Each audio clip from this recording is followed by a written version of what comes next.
Are you ready to see my skeleton? Not the skeletons in my closet. I think I've already actually shared all of those. I am going to share my x-rays with you today. So this is going to be a little bit of an update on my knee, but also what I discovered from the chiropractor about the state of my spine and my shoulder, and perhaps some answers that I'm finding for the mid back pain that is pretty much gone. I've kind of figured out how to not experience it, but I haven't felt that I've completely, say, solved the problem and can do whatever I want. I learned a lot from this chiropractor's digital x-rays and going over it with me, and also the thermography scans and muscle tone and compensation scans that they did the first day that I was there, which I mentioned before. So in this video, I'm going to give you a quick update on my knee, but the focus of this video is then really going to be actually on going over my x-ray with you, because I'm suddenly fascinated by this. Like, wow, I had no idea. Nobody has, I think actually I feel a little bit in shock right now that I didn't think to demand x-rays from all of the doctors and chiropractors that I've seen going back decades, because I've been to a lot of chiropractors and a couple of doctors, actually like a handful, not just a couple, a handful of doctors, and I've described my symptoms. And some of you may even remember from the last year of me looking for answers that I went to urgent care and demanded an x-ray of my mid back, right? And he just actually said, "Your lungs look fantastic. I don't think you have cancer." And they didn't take x-rays of my whole body, and they didn't even let me see the x-rays. So right now I'm kind of actually going like, whoa, like, why didn't I demand, right? I am constantly dumbfounded at my own ability still to this day, despite who I am. And I think you guys, know this about me. Like, I'm pretty autonomous and responsible, and I don't like to outsource authority to other people about my health or my body. I like to get help, right? I like to get outside perspective. So it's not like I reject all help and all people's skills out there, right, that could potentially help me. I don't. I just make myself the final authority over my body. But I still feel dumbfounded that I've never thought to have my whole spine x-rayed. Like, wouldn't that be interesting? Wouldn't that be useful? Maybe it could tell me something that nobody is telling me with all these assessments they're doing, right? So here's what has traditionally happened for me. And one of the reasons I wanted to film this video is because if you find yourself in a position similar to me, or you're wondering about your body, or maybe you're not even in pain and you want to prevent injury and pain as you get older, I think having your entire spine, your hips, your pelvis, your spine, your cervical spine, your jaw x-rayed is really useful now that I've had the experience, because I learned some things that kind of shocked me a little bit and have my attention. So that's one thing, like, whoa, why didn't I think to do this before? Why didn't all the other doctors that I've seen that I've described my symptoms to not want to take x-rays? So that's just an existential question. But I did now. I did get them x-rayed now. This doctor did do them, and I'm really grateful. So as I mentioned in the first video about my injury, maybe that's partly why this had to happen, this knee injury. So first, a little update on my knee. It's, as of this filming, we're actually filming this on July 4th, Independence Day here in America. Really have no plans. We're staying home for the most part. To be honest, this isn't my favorite holiday anyway, but I'm relatively housebound at the moment still. I get kind of exhausted if I exert myself, and I am trying to use my body. as I'm able around the house. And I still have work to do. I'm still a working person at the moment. I'm not taking time off per se. I'm just giving myself permission every day to be slow and to do kind of the minimum right now. So the swelling is almost completely gone. There's still a little bit of swelling, and it feels like it's more internal at this point and a little bit just adjacent to the patella on either side. But I can get to a point, especially if I put my legs up the wall and let the blood drain, where my left knee looks relatively similar to my right knee. Yay! So I'm going to be celebrating every single win as I move through this healing journey. That, I think, is a huge part of the healing process. So swelling is gone. I can bend my knee a lot more right now. I've been practicing bending it in bed, just moving my heel towards my butt really slowly. I'll give my leg a little bit of assist if I need to with my hands, like just stabilize my joint and then kind of get my foot back a little bit. And oh my gosh, it actually feels so good because my knee just aches. It aches. It wants to move. It's like it knows that like it needs to flush tissue out, lymph out, stagnant blood out. It needs to get new blood in. Movement is critical for healing. I also have the distinct feeling like something needs to pop in there. Like my kneecap needs to just like. I'm always popping and cracking things in my body. But I'm not going to. The way that I feel like I would probably have to move to crack my knee would not be a good movement at this point.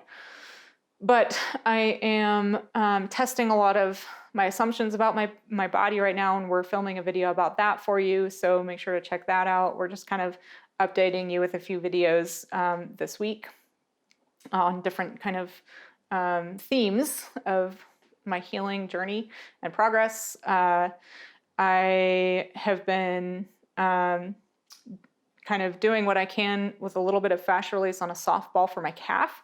My calf and perineal fascia, or outer calf area, is definitely the tightest. It's working the hardest for me right now to stabilize me.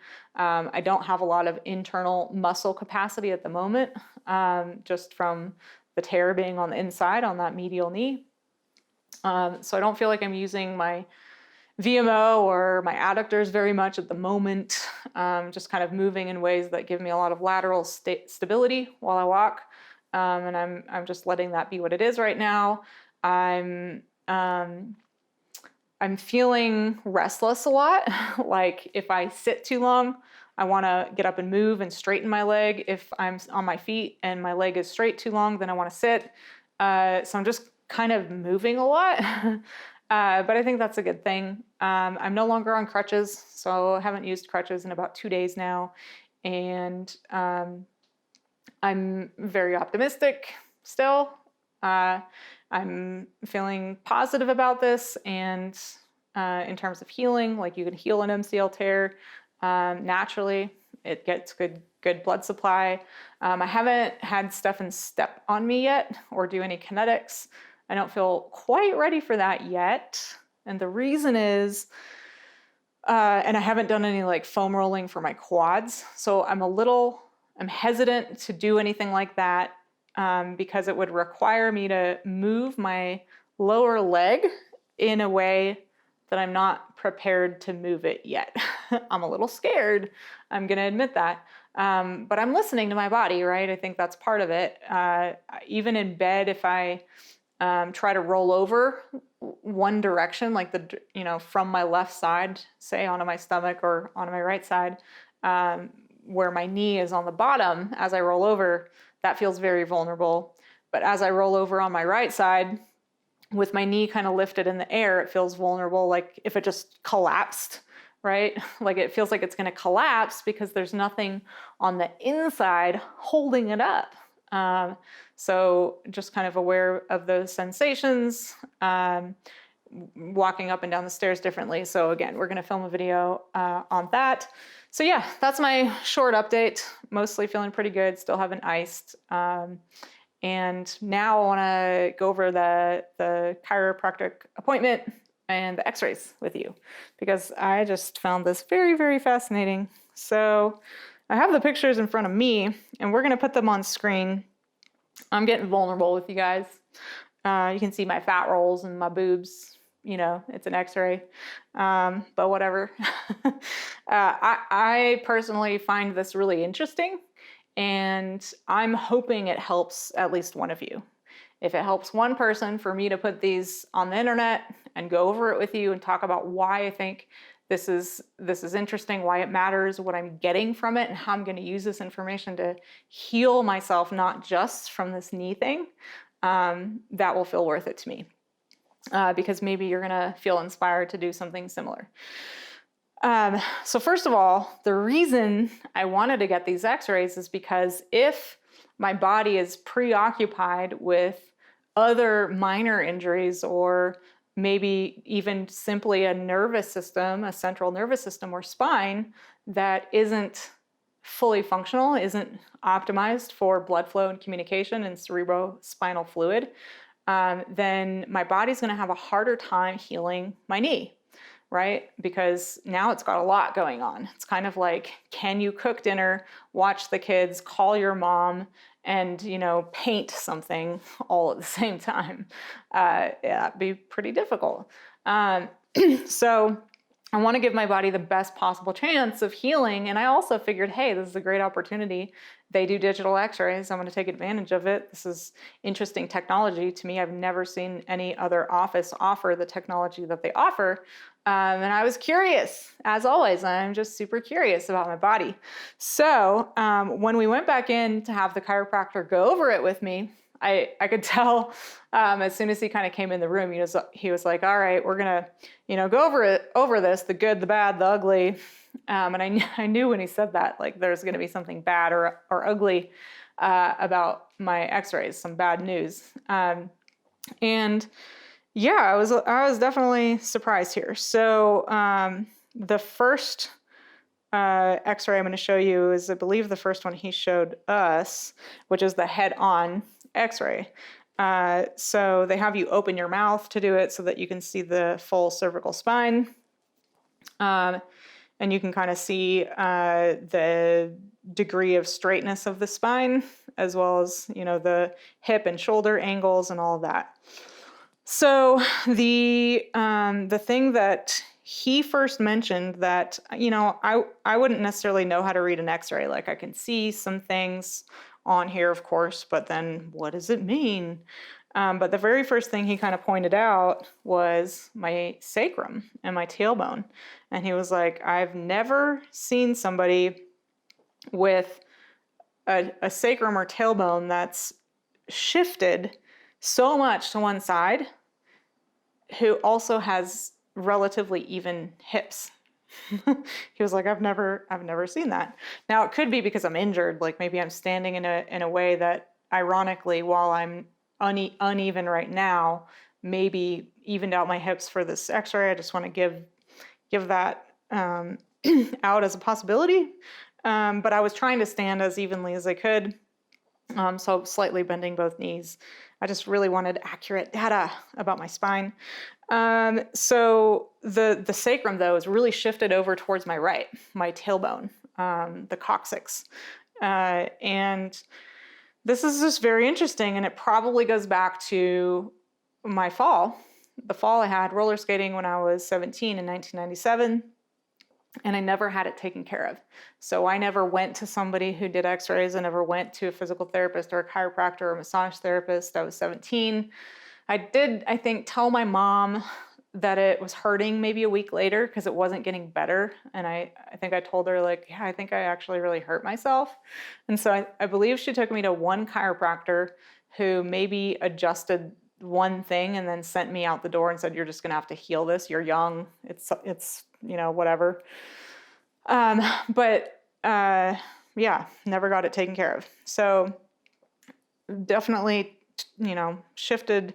Now, what instantly comes to my mind with this is, if you're aware of how the central nervous system works, there are nerves that come off of the central nervous system and go to the rest of your body. They go to organs, they go to your peripheral nervous system. But it's the organ ones that I'm really interested in right now, because it's those coccyx and low lumbar and coccyx nerves that go to your intestines for nerve innervation. And I've always had like intestinal discomfort to one degree or another. There's, I've had times in my life where it was pretty manageable, and I could live with it and feel pretty good most days, right? Where it doesn't really bother me and it doesn't interfere with my life. But the more stressed I am, the more, if I experience a toxicity, if I experience emotional distress, then that seems to be a huge area of vulnerability for me.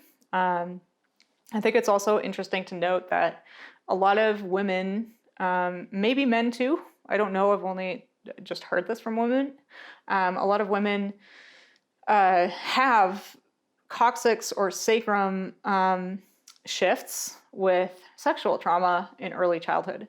So how much of this is due to that for me versus this fall, or a combination of the two, I'm not sure. Just think it's worth noting. It's just kind of interesting.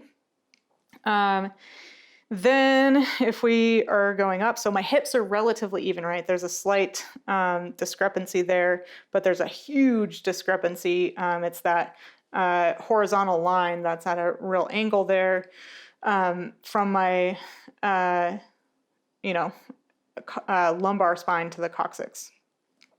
So that's where the angle is. But my hips, there's a 0.71 millimeter difference left-right. So going up the spine, there's a little bit of a curve, and they put it at a 9.8 degree curvature, and anything over 10 is considered scoliosis. So I'm like 0.2 away from being diagnosed with scoliosis. He did ask me if scoliosis runs in my family, because supposedly it's genetic. I might take this opportunity to share with you my thoughts on structural genetics. I think most of the time, for example, flat feet, or, your knees collapsing in, or the way you walk, having a certain gait, potentially, your structure. When you're a child, you're watching your parents walk and move, and you're going to adopt very similar movement patterns because that's who you're learning from. So I think that's a part of passing on the genetics of something like flat feet or other structural abnormalities in children. But also, I think we tend to recreate similar traumas generation after generation. And that probably has a lot to do with it as well. Those are just my thoughts on that. I don't believe that I was born with a defective spine. I don't believe I was born with a curved spine. I believe due to trauma and being a gymnast and being lopsided left to right and injuring myself a few times and then definitely falling on my tailbone at 17, that my spine experienced a change. And obviously, like if I had x-rays from when I was younger, then I could compare them to now and see if it got worse or better. But I never did that, so I don't know. So there's the curvature, so that's one thing.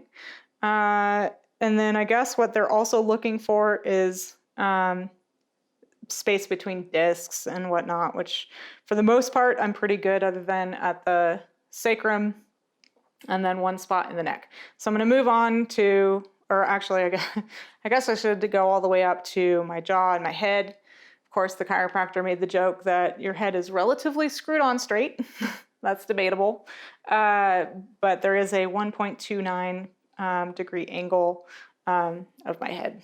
So your head sits on your cervical spine, which sits on your thoracic, which sits on the lumbar, which sits on that coccyx or sacrum.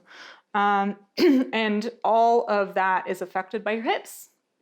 So my guess is that part of the reason my hips aren't off kilter is because I've done so much fascia release and strengthening of inhibited muscles and activation of muscles that were offline for a while, whether it's my gluteus maximus or my medius or my deep core, right? I've paid a lot of attention to my body.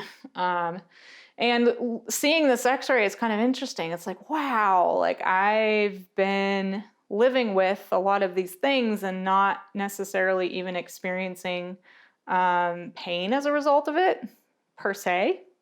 And the reason I say per se is because, of course, I have pain, right? I had knee pain when I was younger and the mid-back pain and whatnot. But the chiropractor did say that he felt shocked that I've never really had tailbone pain or low back pain or hip issues or neck pain. So we're going to go to the side angle one next, and that's where you're really going to see the thing that caught a lot of my attention. But the other thing is I guess on this one left to talk about is there's a 4.1 degree angle difference in my ribs and my shoulders, left to right. And my, like there's a lot going on that left shoulder. Duh.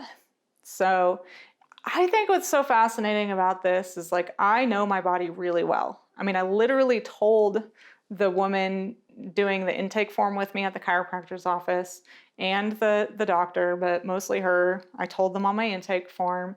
I've told every, practitioner, doctor that I've seen in the last 8 years for this mid-back shoulder issue. I've told them what my symptoms are, and they do other things and tell me their opinion about what's going on. And it doesn't necessarily always match with my experience of my own body, but their objective measurement here by x-ray is like 100% supportive of everything I'm describing feeling in my own body. So that's always a nice confirmation, right? Like, not that I would discredit what I'm feeling in my body if I didn't get that confirmation. I certainly don't do that, but it is always nice to get that confirmation, because sometimes you just kind of feel a little bit like, is it just something I'm feeling? Is it emotional? Is it nervous system pattern? Is it whatever? Okay, so let's go to the other one. We're going to go to this side view, and this is what measures the curvature of your spine as well as the disc space, degeneration of discs. And like I said, for the most part, my discs look really good. There aren't a lot of, bony growths or osteophyte buildup on my spine at this point, but there are a few areas of concern. So obviously I have a huge pelvic tilt. Duh. I listed that on my intake form as well. Why? Well, if you look at my coccyx and think about the fall that I had and just look at, my spine, like it's pretty obvious. And when I look at the coccyx in particular and the angle there, it's kind of like, well, no wonder I have not been able to activate my lower abdominals my entire adult life, because there's just no way it's going to bend enough it would have to bend beyond its ability at this current angle for me to activate my lower abdominals, right? I'm just kind of stuck with a fairly, strong tilt here with the way that it's curved. So that's something that has my attention. I'm like, okay, great. Like, I would love to address this. Can we address this with chiropractic and fascia release, right? And then maybe some strength training of my lower abdominals. That's how I'm looking at that. There's a pretty good curve there in the low back. But the thing that really, really, really has my attention is my neck. So if you look at the neck here, it is very straight, almost coming forward. It's at a negative 15.5 degree angle. And I forget what it's supposed to be, but it's supposed to be in the positive to a considerable degree. It's supposed to have a positive angle backwards. and mine is negative 15.5 degrees forward. So that's bad. And the chiropractor did say that this is consistent with really bad whiplash injuries. And I have been in a few car accidents, but it wasn't really bad whiplash. The only whiplash experience I've had was falling on my tailbone at 17. And here's where things get really interesting for me. If you're still with me, I mean, maybe this is interesting to you. But again, I just would encourage you to do this for yourself. Just get these x-rays. It's not that much money. And see if your spine matches up with your experience of your body. So I noticed that I started feeling jaw tension and jaw pain a few months after falling on my tailbone. And I remember telling my mom about it, and I remember wondering if they were connected, because I'm really good at pattern recognition, and that's usually where I start with getting curious about something. But of course, at 17 and 18, I only took that curiosity so far, and if I didn't get external confirmation or have someone really want to help me with digging in there, then I just kind of dropped it if I didn't get that. But ever since then, I have had people, including myself, but externally, consistently by numerous people, were telling me over the years that the reason I have jaw pain and jaw tension is because of my trauma. So, and I was willing to believe this because 6 months before I fell roller skating, my best friend died in a car accident. And I always include this in my trauma story because it's a huge part of it for me. It wasn't just what I had gone through previously from 13 to 15 and a half. It was also my best friend dying. So it was moving to a new state and then my best friend dying in a car accident. But I didn't have jaw pain right after she died. My jaw didn't start getting tight until after I fell.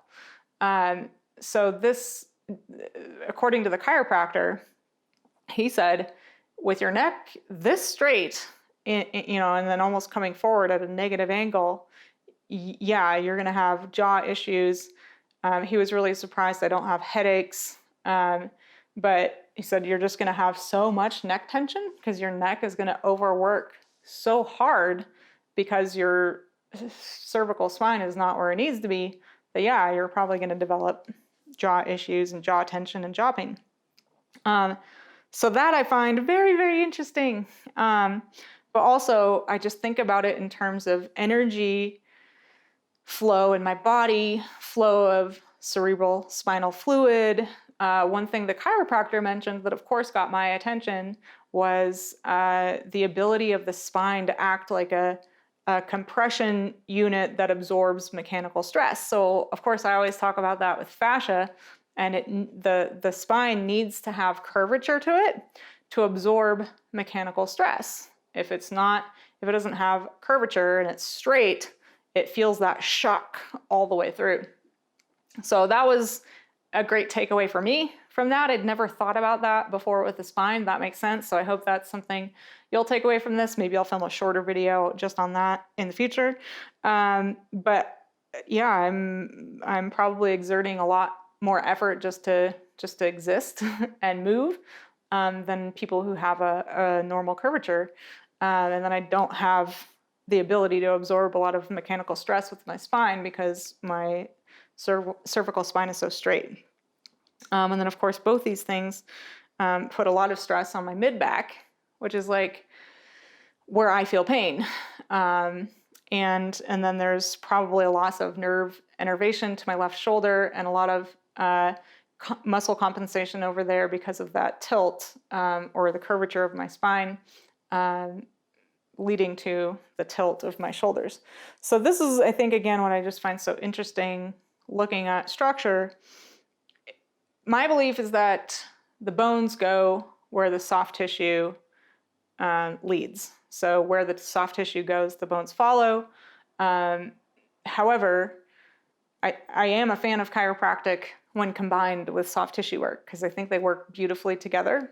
My problem has always been finding a chiropractor who could give me root cause answers as to why I'm in pain and kind of prove to me that with the knowledge of the root cause that there's a path to freedom.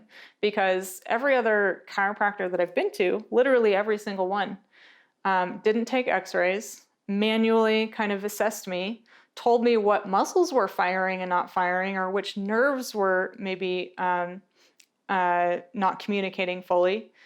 But when I asked why, well, why aren't they, why is my neck so tight? Why are my scalenes so tight that it's inhibiting my ability to have grip strength? I don't know. You look down for work, they just get tight. Maybe you carry stress in your neck, right? These are the answers that are often given. Or simply, I don't know. And that's not an acceptable answer to me from someone I'm going to work with. Like, I want you to say, I want to say for a minute, I don't know is perfectly acceptable. I say I don't know all the time. It actually helps me trust someone. However, if someone says, I don't know, they just don't.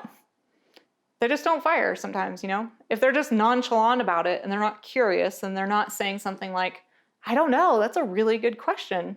I'm going to think about that and try to figure it out. That's what I want to hear from someone when they say, I don't know, right? So just to be clear, not knowing is perfectly acceptable, but being lazy with what you don't know when you're in the business of solving pain, to me, is unacceptable. At least with somebody I'm going to work with. So I think that is about it. So the things that I guess I want to mention at the moment, just kind of in closing here, after going over that, looking to the future and looking at a path to healing for me and path to greater vitality and freedom with all of this is, you may have noticed over the years that I do hold tension in my jaw. I also talk out of my mouth a little funny. And I used to be so self-conscious of this, you guys. I mean, I used to cry about it and feel like I couldn't be me fully until I got over it, until I fixed it. I would never have thought of going on YouTube or filming videos because, oh my God, my mouth and my jaw and the way that I talk and I sweat too much, all the things. So I stopped letting those things stop me a long time ago. However, I get really excited about having more freedom here. So I'm really interested in finding out if we can increase the curvature in my neck. Will I stop feeling this tension in my jaw? When I open my mouth, you'll see, I'm going to do it in a second, my jaw pops and it shifts to one side before I can open fully. So it kind of shifts to the right. And my goodness, it's tense. So just everything here is always so tight on me. I'm curious. Okay, so plan for moving forward. For me, his plan for me was twice a week chiropractic for 8 weeks, and then once a week for something like 40 weeks or so, I don't know, for a full year, basically, whatever the rest of the year would be, which would be 10 months. And it's several $1,000s, I think like 25 or 3,000, depending on like if I pay in full, if I do a package or whatever. And it's only worth it for me if I'm combining that work with soft tissue work, because I have seen so many people, including myself, go to chiropractors and get temporary relief for the pain, but not actually make consistent change happen in their body. And the way that he described it to me too was that this isn't a fast process. We ask for a commitment of a year. Of course, you can leave at any time, right? But they want to work with people who are invested in healing, and I totally get that. But saying that I might not see progress or feel any relief or whatever for a year, that doesn't fit with the way I want to talk to myself. So I'm going to talk to myself differently than the chiropractor. So every time I maybe go see him, even though I really like him, I like the space, I like the office, I like their technology. I'm going to take what I want from the experience, and then anything he says to me that feels disempowering or not what I would say to myself, then I'm going to replace that with what I would say to myself. So what I'm going to say to myself now is, wow, this is an amazing opportunity to correct a lot of your posture. I totally believe a lot of this is reversible. So he told me, you'll never get back to 100%. We're just hoping for a few degrees of change in these, angles and curvatures or whatever. I want to know what's possible. Like now, of course, I'm like, I want an A. I want to win. I want a fully curved cervical spine. Will that happen? I don't know. But if I limit myself now and say it's never going to happen, guess what? It's never going to happen. So in my book, if I do everything possible to make it happen, that's when I know if it's possible or not. So what does that mean? For me, it means fascia release. So having Stefan step on me and do some kinetics with me, doing self-help as often as I'm able, self-help fascia release. Going to see the chiropractor for the adjustments that he wants to do, and using those two things in combination to the best of my ability. So I would definitely want to do some soft tissue work before going to get adjusted, like right before. And then after getting adjusted, I might actually either do more fascia release or move or hold my body in a posture I want to adopt as a good posture to kind of reinforce good posture. And I'm super curious how far I can get with the combination of those things. And then also, like I mentioned earlier, maybe adding in some activation of my lower abdominal muscles if I feel like that my sacrum is shifting enough for me to be able to do that. I've already been working on that and seen some progress with my deep core, but the lower abdominals and my pelvic floor and like the low TVA are still not activating for me like I want them to. So that would be included in my project. And, it's a lot to work on. I'm going to admit that right now because I've got my knee and all of this, but I'm inspired to see what kind of changes I can create. And I'm also interested in my left shoulder. So can the adjustments to my spine and my cervical spine in particular relieve whatever tension has been placed on my left shoulder to the extent that I can begin using it again without it feeling so compromised that a lot of compensation happens, and when that happens, I get mid-back pain. So can I actually reverse all that? So that's what I'm looking at. I know this is kind of a long video. I really hope it benefited at least one of you, maybe you watching this right now.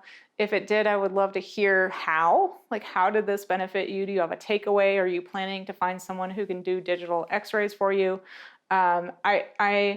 I want to say that I want to do a little bit of research into the difference between digital x-rays and normal ones and then film a video on that specifically, because right now I don't feel qualified to talk about it. I just know it's different technology. It was fast and easy. They did it in the chiropractor's office. A lot of the time, chiropractors and PTs have to outsource x-rays to hospitals. So I highly recommend that experience. It was easy, fast, and very affordable, and low EMF, which I'm all about. So thank you for watching. That's my update on my knee and the chiropractor. And I am planning to see the chiropractor, and I just kind of want to make that decision and then initiate the appointments when maybe when my knee's feeling just a little bit better. I want to kind of focus my attention on that, and then I'm going to hit the ground running with fascia release for my everything that's related to my hips and my spine and my neck, and then start seeing him twice a week. So that's my plan. Thank you so much for watching. Thank you for all of your comments and your love of me through this experience. I really feel it. I love reading your comments. I'm trying to get in there and answer each and every one of you because I appreciate the time you take to share with me your thoughts and your support. So that's it for now. I'll keep you updated, and I'll see you next time.